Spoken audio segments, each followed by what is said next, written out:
오늘은 하나님의 형상이라는 주제로 나누고자 합니다.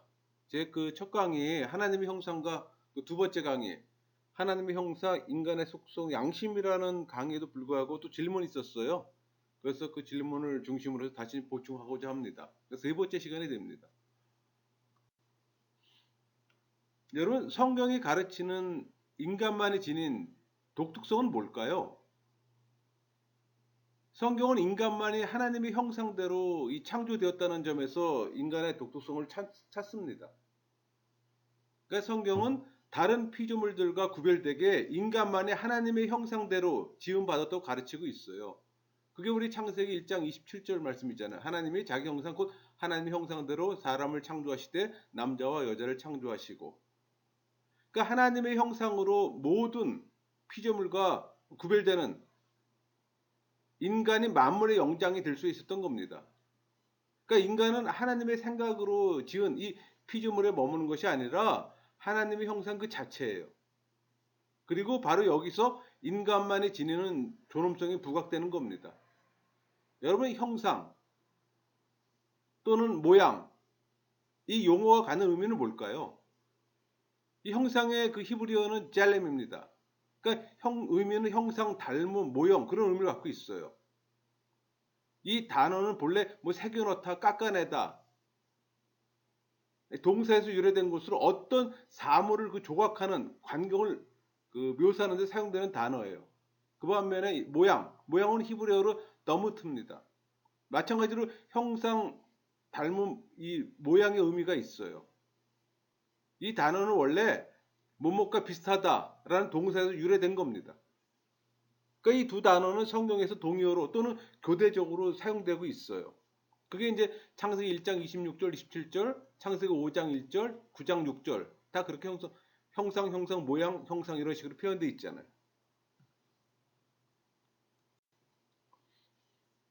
하나님께서 자기 형상과 모양대로 인간을 만드셨다는 것은 인간이 하나님의 모습과 유사하게 창조되었다는 말입니다. 우리 창세기 1장 26절에서 우리의 형상대로 우리의 모양대로라고 반복하잖아요. 그러니까 인간이 하나님과 매우 흡사하게 창조된 사실을 강조한 용법이라고 할 수 있어요. 그러니까 인간은 하나님의 형상을 지고 있을 뿐만 아니라 하나님의 형상 그 자체라고 말할 수 있는 겁니다. 그리고 이것이 인간의 존엄성과 의미와 가치의 근거가 되는 거예요. 그리고 하나님을 사랑하는 자는 인간을 반드시 또 사랑해야 하며, 반대로 인간을 올바로 사랑하려면 하나님에 대한 그 사랑이 전제되어야 하는 겁니다. 우리 요한일서 4장 7절 8절 읽어볼까요? 사랑하는 자들아, 우리가 서로 사랑하자. 사랑은 하나님께 속한 것이니 사랑하는 자마다 하나님으로부터 나서 하나님을 알고, 사랑하지 아니하는 자는 하나님을 알지 못하나니 이는 하나님은 사랑이심이라. 4장 12절 어느 때나 하나님을 본 사람이 없으되 만일 우리가 서로 사랑하면 하나님이 우리 안에 거하시고 그의 사랑이 우리 안에 온전히 이루어지느니라. 여러분, 인간이 하나님의 형상이라는 말은 인간 자체가 하나님이라는 의미 아니에요. 인간을 하나님으로 보는 것은 지극히 위험합니다. 거의 인본주의적 발상이에요.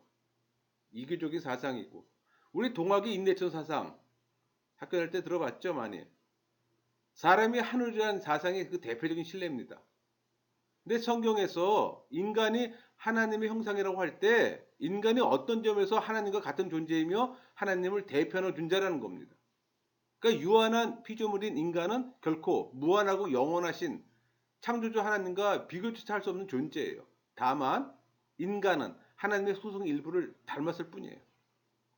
따라서 우리는 창조주 하나님 앞에서 겸손히 행하면 물론 인간을 하나님 위치에 두려는 이 교만한 인본주의적 사상을 철저히 경계해야 합니다. 여러분, 인간이 하나님의 형상이라는 말은 인간이 하나님의 외형적 모습을 닮았다는 말이 아니에요. 하나님은 본질적으로 순수한 영이시잖아요. 육체를 갖고 있지 않아요. 따라서 인간이 하나님의 형상이란 말은 인간의 속성이 하나님의 속성과 닮았다는 의미에서 사용되는 겁니다. 그럼에도 불구하고 몰몬교 같은 이단 종파에서는 인간이 하나님의 형상이라는 사실을 확대 해석해서 하나님이 육체를 갖고 계시다고 말도 합니다. 근데 이건 하나님의 영성을 부인하는 지극히 비성경적 주장이에요. 그렇다면 하나님 형상에 대한 로마 카톨릭의 견해는 뭘까요? 카톨릭에서는 하나님의 형상을 자연적 형상과 초자연적 형상 두 가지로 구분합니다. 이 자연적 형상이란 하나님께서 인간을 창조할 때 주신 영성과 의지의 자유, 또 육체의 불멸성과 같은 이 자연적 은사를 가리켜요. 그 반면에 이 초자연적 형상, 인간이 자연 상태에서 느끼는 식욕, 정욕 등과 같이 열등한 이 성향을 제어할 수 있도록 이 창조 후에 별도로 인간에게 주신 초자연적 은사를 가리켜요. 그래서 카톨릭에서는 인류 대표인 아담이 타락한 결과로 인간은 이 초자연적 형상과 그 안에 내포된 원래의 이 의로움을 상실했으나 이 자연적 형상과 그 안에 내포된 자연적 의는 그 후에도 그대로 갖고 있다고 주장하는 거예요. 그렇다면 이 로마 카톨릭이 하나님 형상에 대한 견해가 합리적일까요? 그렇진 않아요. 카톨릭에서 주장하는 하나님 형상에 대한 견해는 두 가지 측면에서 바르다고 할 수 있습니다. 그 하나가 로마 카톨릭 주장은 인간의 타락의 원인을 설명하기 곤란해요. 창조 당시 인간에게 이 범죄를 제어할 수 있는 초자연적 형상이 주어졌는데도 불구하고 인간이 어떻게 타락했는지 설명할 수가 없어요. 또 하나는 인간의 타락 후 전적으로 부패한 이 상태에 이른 사실과 조하기가 어렵습니다.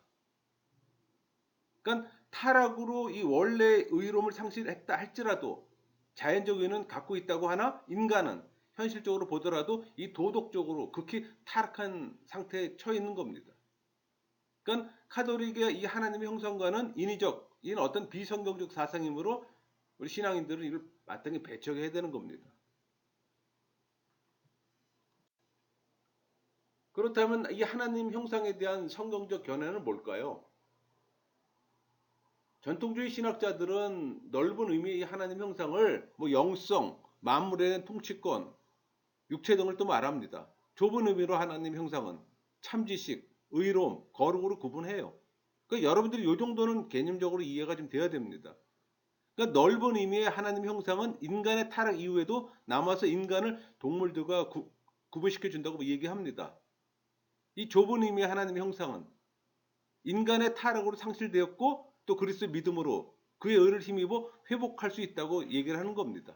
그러니까 우리가 일반적으로 하나님의 형상으로 얘기를 할 때는 바로 참 좁은 의미의 개념이에요. 참지식, 의로움, 거룩을 얘기를 하는 겁니다. 그러니까 누구든지 태초에 하나님께서 인간을 창조하시고 보시기에 심히 좋았던 그 상태를 회복하기 위해서는 예수의 믿음으로 영적 지식과 의로움과 거룩함을 추구해야 되는 겁니다. 다시 한번 말씀드리지만 이건 또 성령 세례와 또 연결됐잖아요. 여러분이 예수의 믿음 얘기 나올 때는 그건 성령 세례 받은 사람이 전제가 되는 겁니다. 일반적인 종교연을 얘기를 하는 게 아니에요. 근데 그걸 혼동을 합니다. 이 넓은 의미의 하나님의 형상으로 구원에 이룰 수 있을까요? 한마디로 없습니다. 타락 이후에도 이 넓은 의미의 하나님 형상이 여전히 인간 안에 남아있긴 하나 그거 역시 크게 변질되어 있어요. 그러니까 영적 선을 향할 수도 없고 구원에 이룰 수도 없는 거예요. 그것은 인간의 어떤 유한한 이성이나 능력으로 하나님을 알 수 없으며 구원에 이르는 이 선을 향할 수 없기 때문이에요. 여러분, 인간이 구원을 이루기 위해서는 그리스도의 의를 힘입어 이 좁은 의미의 하나님의 형상을 회복해야 하면 물론 넓은 의미의 하나님 형상도 본래 상태로 회복해야만 되는 겁니다. 여러분, 구원은 오직 그리스도의 믿음으로만 가능한 거예요.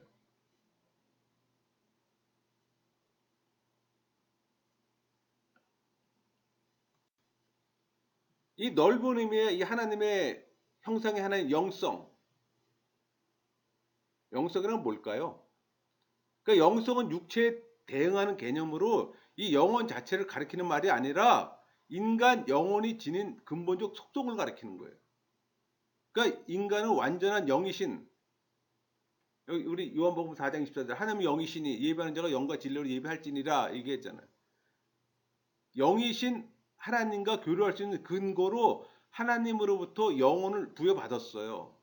그게 창세기 2장 7절이잖아요. 여호와 하나님이 땅의 흙으로 사람을 지으시고 생기를 그 코에 불어넣으시니 사람이 생명이 되니라. 그런 영혼은 근본적 속성으로 지, 정, 의를 갖게 됩니다.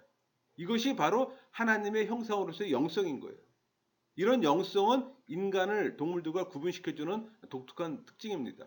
따라서 인간이 참 인간답게 되기 위해서는 이런 영성을 바로 유지해야 되는 겁니다. 여기서 한 발 더 나가면 이 영성이란 말은 하나님과의 친밀함을 얘기를 하는 거예요. 여러분 참 지식과 의와 거룩이 이 하나님의 형상임을 나타내는 성경적 근거는 뭘까요? 구약은 하나님께서 인간을 창조하실 때 심히 좋다는 표현을 했어요. 그게 창세기 1장 31절이잖아요. 하나님이 지으신 그 모든 것을 보시니 보시기에 심히 좋았더라. 또 정직하게 창조하셨어요. 우리 전도서 7장 29절. 내가 깨달은 것은 오직 이것이라 곧 하나님은 사람을 정직하게 지으셨으나 사람이 많은 꾀들을 낸 것이니라. 심히 좋게 정직하게 창조하셨다고 증거하고 있습니다. 또 신약은 그리스도 안에서 회복된 이 세 사람을 하나님의 형상으로 지식, 우리 골로새 3장 10절 세 사람을 입었으니 이는 자기를 창조하신 이의 형상을 따라 지식에까지 새롭게 하심을 입은 자니라. 또 의와 거룩, 에베소 4장 24절 하나님을 따라 의와 진리의 거룩함으로 지으심으로 받은 세 사람을 입으라. 그러니까 참 지식과 의와 거룩은 하나님의 형상입니다. 좁은 의미죠. 또 웨스트민스터 그 소요리 문답에 신문에 나온 거 한번 읽어볼까요? 하나님이 사람을 남녀로 지으시되 자기의 형상대로 지식과 공의와 거룩함을 입게 하셨다고 기록하고 있는데 신학자들은 이런 참 지식과 의와 거룩을 좁은 의미의 하나님의 형상이라고 합니다. 하나님의 형상에 대한 이 개념은 여러분들이 좀 가져야 합니다. 참 지식과 의와 거룩이에요. 그러니까는 성령 세례를 받고 예수의 믿음을 받는 사람들은 이 부분이 회복되는 거예요.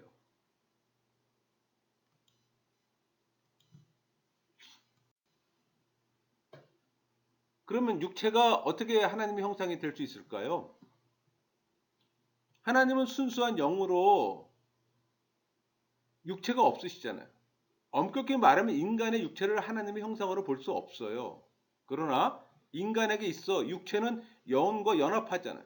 그러니까 자기를 표현하는 도구로 봉사한다는 점에서 부활 후에 또 신령한 몸으로 변화돼요. 그게 우리 고린도서 15장 44절 말씀이 있잖아요. 육의 몸으로 심고 신령한 몸으로 다시 살아나니 육의 몸이 있은즉 또 영의 몸도 있느니라.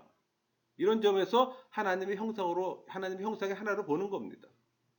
그러므로 신앙인들은 영은 선하고 육은 악하다는 이 이원론적 헬라 사상을 철저히 배격해야 합니다. 이 이원론적 헬라 사상이 굉장히 많이 교회 안에 들어와 있어요. 또 인간의 육체도 하나님의 형상이라는 인식을 갖고 자기의 몸을 정결하고 아름답게 또 보존하도록 최선을 다해야 할 겁니다. 우리 고린도전서 3장 16절 17절 말씀처럼 너희는 너희가 하나님의 성전인 것과 하나님의 성령이 너희 안에 계신 것을 알지 못하느냐. 누구든지 하나님의 성전을 더럽히면 하나님이 그 사람을 멸하시리라. 하나님의 성전은 거룩하니 너희도 그러하니라. 만물에 대한 인간의 통치권이 어떻게 하나님의 형상이 될 수 있을까요? 자유주의자들은 만물에 대한 인간 통치권을 단순히 하나님께서 인간에게 수여하신 직분 정도로만 간주합니다. 그러나 인간의 직분만으로 과소평가할 수 없어요. 왜냐하면 이것은 다른 피조물에게는 발견할 수 없는 인간만이 가진 독특한 특성이잖아요. 그러니까 만물을 통치하시는 하나님께서 당신의 형상대로 인간을 창조하시기로 하신 이 사실을 언급한 직후에 이 만물에 대한 인간의 이 통치권이 언급됐어요. 또 그것이 하나님의 형상과 또 밀접한 연관이 있음을 또 시사합니다. 그게 대표적인 게 우리 창세기 1장 26절에서 28절까지 말씀이에요. 하나님이 이르시되 우리의 형상을 따라 우리의 모양대로 우리가 사람을 만들고 그들로 바다와 물고기와 하늘의 새와 가축과 온 땅과 땅에 기는 모든 것을 다스리게 하자 하시고 하나님이 자기 형상 곧 하나님의 형상대로 사람을 창조하시되 남자와 여자를 창조하시고 하나님이 그들에게 복을 주시매 하나님이 그들에게 이르시되 생육하고 번성하여 땅에 충만하라 땅을 정복하라 바다의 물고기와 하늘의 새와 땅에 움직이는 모든 생물을 다스리게 하니라. 하나님께서 우리 인간에게 통치권을 주신 문화 명령이에요. 그리고 만물에 대한 이 통치권이 하나님의 형상에 포함되는 요소로 또 인정하는 것이 옳습니다. 하나님께서 선하게 만물을 다스린 것 같이 우리도 부여받은 권세를 남용치 말고 또 하나님 뜻에 맞게 또 분별력을 가지고 이 만물에 대한 통치권을 사용해야 합니다. 지배받지 말고. 하나님의 형상을 지닌 인간이 타락하기 이전에 도덕적 상태는 어땠을까요? 하나님의 형상으로 인간은 타락하기 이전에 도덕적으로 의롭고 거룩한 상태였어요. 그러나 인간이 이 도덕적으로 이 절대적 완성을 소유했음을 의미하지는 않아요.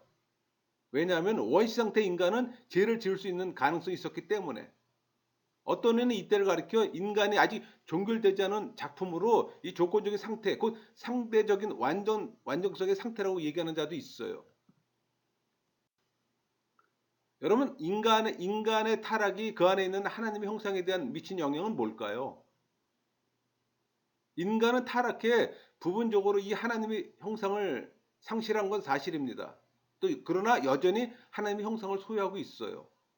그러니까 인간의 타락은 본래의 참지식과 의와 거룩 같은 좁은 의미의 이 하나님의 형상을 상실했어요. 그래서 인간은 여전히 영성과 마물에 대한 또 통치권 등 넓은 의미의 또 하나님의 형상을 또 소유하고 있는 겁니다. 이 넓은 의미의 하나님의 형상도 이 본래적 상태와는 또 엄청나게 또 변질됐어요. 그러니까 본래적 기능을 수행할 수 없게 된 것도 사실입니다. 이와 관련해서 이 바빙크는 이렇게 표현합니다. 타락을 통하여 인간은 하나님의 형상 모습을 더 이상 나타내 보일 수 없는 갱생, 불가능한 마귀가 된 것이 아니다. 그는 인간 그대로 남아 있으나 그의 하나님의 뜻을 행하는 대신에 육체의 법을 만족시킬 뿐이다. 이렇게 표현하고 있습니다. 그러니까 인간은 타락해 부분적으로는 하나님의 형상을 상실했으나 비록 변질되는 것이라 할지라도 하나님의 형상을 소유하고 있는 거예요. 그리고 이는 여전히 인간으로 하여금 다른 피조물과 구별되는 독특한 존재가 되게 한 겁니다. 여러분, 인간이 타락해 이 본래적인 참지식과 의와 이 거룩과 같은 좁은 의미의 하나님의 형상을 상실한 결과가 있어요. 그 얘기는 무슨 얘기냐면 구원에 이룰 수 있는 선을 행할 수 없다는 겁니다.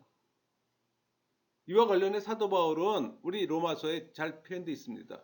3장 10절에서 12절까지 기록된 바 의인은 없나니 하나도 없으며 깨닫는 자도 없고 하나님을 찾는 자도 없고 다같이 치우쳐 함께 무익하게 되고 선을 행하는 자는 없나니 하나도 없더라.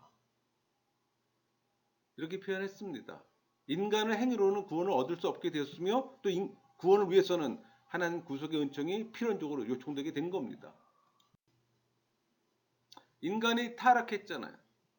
그래서 하나님의 형상이 또 변질되고 그럼 하나님의 관계에서 악영향이 또 주어질 겁니다. 그것은 하나님을 경배하는 대신에 우상을 만들어 섬기게 되었다는 겁니다. 사도 바울은 지적하기를 인간이 로마서 1장 21절 23절 볼까요? 하나님을 알되 하나님을 영화롭게도 아니하며 감사하지도 아니하고 오히려 그 생각이 허망하여짐에 미련한 마음이 어두워졌나니 스스로 지혜있다 하나 어리석게 되어 썩어지지 아니하는 하나님의 영광을 썩어질 사람과 새와 짐승과 기어다니는 동물의 모양의 우상으로 바꾸었느니라. 이렇게 표현했습니다. 분명한 지적이에요. 옛날 사람들은 하나님 대신 나무나 돌로 우상을 만들어 숭배했잖아요. 현대 사람들은 재물과 권력과 같은 우상 숭배에 열을 올리고 있잖아요. 그건 분명한 사실이에요. 그리스도 안에서 거듭나 하나님의 형상을 회복하지 못한다면 우상을 섬기다가 결국 심판받아 멸망에 이릅니다. 인간 타락으로 인해 이 넓은 의미의 하나님의 형상이 이 변질한 결과 나타난 사람과의 아까 하나님과의 관계는 이번에 사람과의 관계에서 악영향이 있어요. 그러니까 인간은 서로 도와가며 살아가는 사회적 존재로 창조되었습니다. 그게 창세기 2장 18절이에요. 여호와 하나님이 이르시되 사람이 혼자 사는 것이 좋지 아니하니 내가 그를 위하여 돕는 베풀을 지으리라 하시니라. 그러나 타락한 인간은 돕고 이해하기보다는 서로 잘못에 대한 책임을 전가하며 또 미워하게 되었어요. 물론 인간은 타락 이전이나 이후나 다 같이 상호 교류를 갖는 관계에 놓여 있어요. 그러나 그들은 타락 이전에는 동반자의 의미에서 연합되어 있던 반면에 타락 이후에는 증오의 관계가 된 겁니다. 그러니까 타락한 인간은 서로 해하고 이기적 목적을 위해서 상대방을 이용해요. 그런가 하면 이런 증오의 관계는 타인에 대한 또 무관심의 형태로 나타납니다. 그러나 그리스도 안에서 거듭나서 하나님의 형상을 회복한 신앙인은 이런 증오적 인간 관계가 사랑의 관계로 바뀌는 겁니다. 그래서 빛과 소금의 역할을 담당하게 되는 거예요. 우리 마태복음 5장 13절 너희는 세상의 소금이니 소금이 만일 그 맛을 잃으면 무엇으로 짜게 하리요. 이런 빛과 소금의 역할은 신앙인들이 먼저 이웃을 사랑함으로 비로소 감당할 수가 있는 겁니다. 여러분 인간의 타락으로 인해 또 넓은 의미의 하나님 형상이 변질될 것과 또 자연과의 관계에서 또 악영향이 있어요. 하나님의 형상대로 창조된 인간은 하나님으로부터 자연 만물에 대한 통치권을 부여받았어요. 우리 창세기 1장 28절 가장 대표적인 말씀입니다. 문화명령이 있잖아요. 생육하고 번성하고 충만하여 땅을 정복하라 다스리라는 일의 문화명령을 받았습니다. 이 통치권은 인간의 자연 만물을 자기 마음대로 할 수 있음을 의미하는 게 아니에요. 이 자연 만물에 대한 통치권은 하나님께 대한 순종 속에서 또 하나님을 영화롭게 하고 또 이웃에게 도움을 주는 방향으로 사용돼야 되는 거예요. 그러나 타락한 인간은 자연 만물에 대한 통치권을 잘못된 방향으로 사용하기 시작했습니다. 자신의 이기적 목적을 위해 자연을 파괴하고 오염시켜요. 인간은 미래를 생각지 않고 또 자원을 고갈시키고 있어요. 또 곡식의 수확량을 늘리기 위해 토지를 혹사시키고 경제 개발의 이름하에 산과 강과 들이 공해로 또 오염되고 있어요. 이 자연 만물의 지배권을 부여받은 인간은 그것의 악용으로 인해 이제는 자연으로부터 하나님의 준엄한 또 심판의 경고를 듣습니다. 그러니까 하나님은 당신께 아름답게 만드신 그 자연을 만끽하고 오염시킨 인간들을 결코 관가하지 않을 겁니다. 우리는 우선적으로 이 하나님의 형상을 회복하기 위해 노력해야 되는 거예요. 또 신앙인들이 앞장서서 자연의 이 본래 아름다운 모습을 또 만들기 위해 또 심혈을 기울여야 하는 겁니다. 근데 이거 누가 할 수 있을까요? 하나님의 형상이 회복된 사람들이 할 수 있는 거예요. 신앙인만이 할 수가 있는 겁니다. 왜? 하나님은 마음을 갖고 있기 때문에. 타락으로 인해 부분적으로 상실되고 변질된 인간 안에 있는 하나님의 형상이 회복될 수 있을까요? 인간 스스로의 능력과 노력으로는 불가능하죠. 오직 하나님의 무조건적 은혜로만 가능합니다. 그러니까 타락으로 인해 영적으로 죽은 영혼에 성령 세례를 통한 영적 새 생명이 주어져야만 가능해요. 그러니까 하나님의 형상 회복은 기본적으로 삼위 하나님 가운데 성령의 사역으로 알 수가 있어요. 성령을 통해 중생을 체험하고 또 하나님의 형상을 회복할 수 있게 된 것은 하나님의 무한하신 은혜의 결과입니다. 그러니까 신앙인들은 하나님의 크신 은혜에 감사하고 찬양할 수밖에 없는 거예요.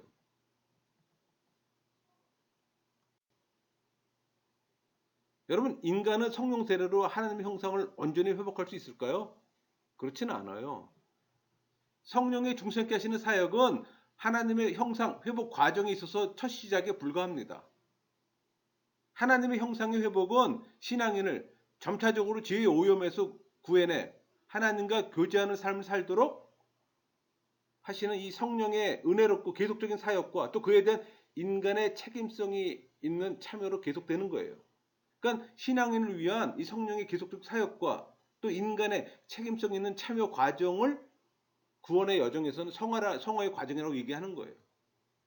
이런 사실은 인간이 이 세상에서 결코 온전한 하나님의 형상을 회복할 수 없음을 또 시사해 줍니다.